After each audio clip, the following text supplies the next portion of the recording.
পানি সম্পদ মন্ত্রণালয়ের প্রতিমন্ত্রী ফরহাদ হোসেন আজাদ বলেছেন, দলীয় কর্মী, নেতা আমাদের দলের নাম ভাঙিয়ে কেউ যদি চাঁদাবাজি বা অপকর্মে লিপ্ত থাকে তার দায় দল নিবে না। পঞ্চগড় থেকে আব্দুর রহিমের প্রতিবেদনে দেখুন বিস্তারিত। বৃহস্পতিবার ১৯ ফেব্রুয়ারি রাতে পঞ্চগড় সার্কিট হাউসে জেলা প্রশাসনের আয়োজনে জেলার সার্বিক আইনশৃঙ্খলা পরিস্থিতি, পবিত্র রমজানে বাজার দর নিয়ন্ত্রণ এবং নিরবিচ্ছিন্ন বিদ্যুৎ সরবরাহ নিশ্চিতকরণ বিষয়ক এক আলোচনা সভায় তিনি এসব কথা বলেন। প্রতিমন্ত্রী বলেন, দেশের অনেক নদী ও জলাশয় দখলদারদের কবলে চলে গেছে। এগুলো দখলমুক্ত করে পুনরায় খননের উদ্যোগ নেওয়া হবে। তিনি বলেন, আমাদের এই মুহূর্তের পরিকল্পনা হল যেসব নদী ও খাল খনন জরুরি সেগুলো চিহ্নিত করে দ্রুত কাজ শুরু করা হবে।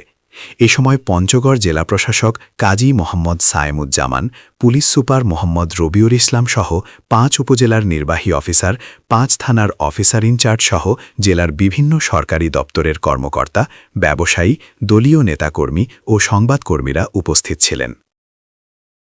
ক্ষমতা আসছে আমাদের বিশেষ জনগণের ব্যান্ডে নেই, তাই বলে যেসব জনগণ আমাদেরকে ইলেকশনে ভোট দেয় নাই তারা কিন্তু আমাদের বাইরে না, আমরা কিন্তু সবারই প্রতিনিধি।